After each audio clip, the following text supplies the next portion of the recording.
good peoples of the internet. Welcome to Anna's Daring Adventures. I am Anna and welcome to my channel. It's been a while since I uploaded a video. If you are new to my channel, I know I have some new subscribers, so thank you for subscribing, even though I haven't been uploading so often. But thank you for subscribing. Ooh, look at the sun. You're gonna have to bear with me. Mother Nature is doing all kinds of things in the background. But if you're new to my channel, welcome. I am a travel vlogger. I upload videos and all my travels and all of my trips around the world. Where have I been? Okay, it's a long story. It's a long story, but I'm gonna tell you all where I've been. We're about to get intimate. This is the first one-to-one camera video that I'm doing, and it's fun and it's intimidating. So let's get through it together. And the last that I have uploaded was when I was in Italy. I have been home for a while. I have been hibernating. I have been just dealing with life in general, you know. Just life has been interesting to say the least.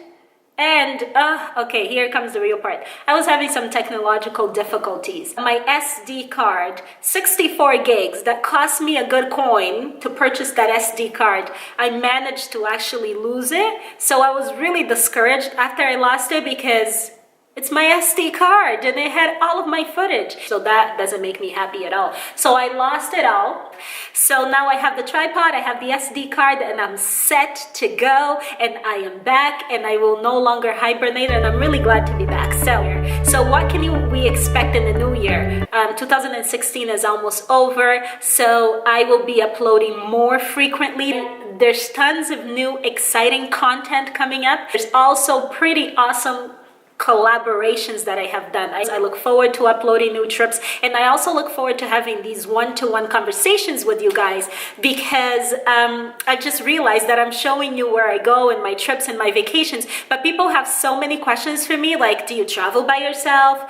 How do you do it? How do you find the courage to do it? And all of these questions that I don't necessarily address while I'm traveling and while I'm showing you those places. So I am really looking forward to having these one-to-ones, showing you, sharing all of my tips with you and everything. Regarding my trip to Italy, overall, let me tell you all, overall the trip was amazing. Out of 10, that trip for me was an 8.5. The weather was great. The weather was amazing. It was hot, but it wasn't super hot, so it was very bearable.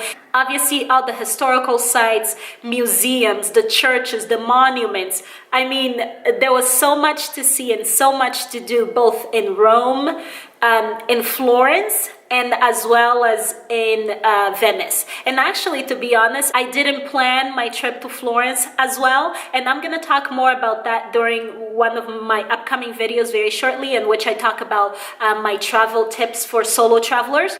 My camera, this lovely camera that I'm using to vlog right now, my Sony a5000, it broke. It just broke. It just wouldn't turn on. Like, I was using it 1 minute, and then the next minute the camera wouldn't turn on. So I had to use my cell phone. And it was just, So I should have allocated, I spent one full day in Florence. I should have allocated more time, and I feel like I definitely need to go back to Florence and explore that area. Tuscany is like such a beautiful, beautiful, picturesque, it's just a beautiful, beautiful area. I need to go back and explore again. But all in all the monuments, all the churches, all the museums, everything that I did, amazing. It was just amazing, amazing, amazing. Even though I'm a solo traveler and I have traveled on my own hundreds of other times, okay, not hundreds of times, I'm exaggerating, but you get the point. I traveled on my own several other times. Even though I have done that, I still was a little bit scared of what it would be like to be in a non-English speaking country or in a non-Portuguese speaking country, and trying to navigate and ask for help, and what if I got lost and so on. Let me tell you, okay, listen to this. Let me tell you, everyone whom I approached either made an effort to communicate to me in English, or because I also made an effort to communicate with them in Italian. There was never a time where I felt like people wouldn't go out of their way to help me, or where they couldn't understand me, or that I felt frustrated because I just couldn't communicate. There was never, ever a time. So if anyone tries to tell you that you can't go somewhere because they will not understand your language, when it comes to Italy, I can tell you that was not my experience. It was the complete opposite. I was fine. There was never an issue. Also, with my trip to Italy, the exciting thing is that there were a lot of firsts. So the firsts were, it was my first time staying in an Airbnb, and it was also my first time staying in a hostel. So while I was in Rome, I stayed in an Airbnb, and it was amazing. The host was amazing. I was with a lot of people around my age group. There were people from Switzerland, people from other parts of Italy, and it was just amazing. I give it a huge thumbs up. My first Airbnb experience was amazing, and that was in Rome. And then in Venice, I stayed for the first time in a hostel, and it was amazing. Honestly, that hostel shouldn't even be called a hostel. It should be considered a hotel, because that hostel is an old monastery that has now been converted into a dorm room for students during school time. So they only turn it into a hostel in the summer months, and it was amazing. I had a room, and I was only sharing with one other person. It's kind of like apartment style. So it's, imagine an apartment with 3 bedrooms, 2 beds per bedroom, and then you share the bathroom, and then you share the kitchen. But it was amazing, and it was brand new, and it was clean, and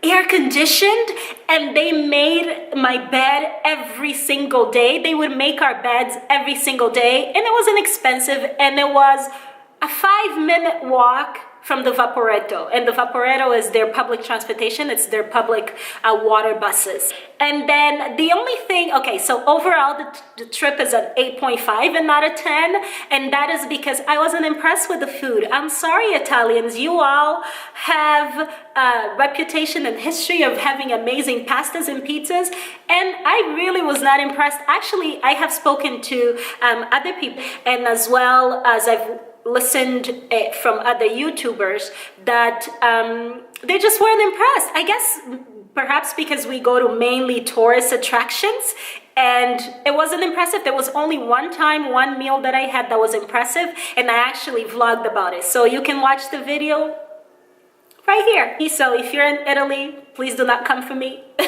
It was just my experience. And if you have suggestions of amazing restaurants, leave them in the comments below. So yeah, all in all, Italy was an 8.5 out of 10. I had an amazing time. I met so many amazing people. I made new friends. I am looking forward to my next trip coming up really soon. I'm very excited, and I'm really looking forward to making more videos. So again, thank you for subscribing. Thank you for being here. I will be reading your comments. There were a lot of questions and a lot of comments. So my next video, I'm going to be reading your comments. There's a lot of new and exciting content coming up on my YouTube channel. So if you're watching for the first time, make sure you subscribe. If you're not watching for the first time, make sure you share with a loved one, with your friend, your family, your enemies. No, don't share. Don't share with your enemies. I'm joking. Just, make sure you share, make sure you comment, and yeah. Thank you for being here. Welcome to Anna's Daring Adventures.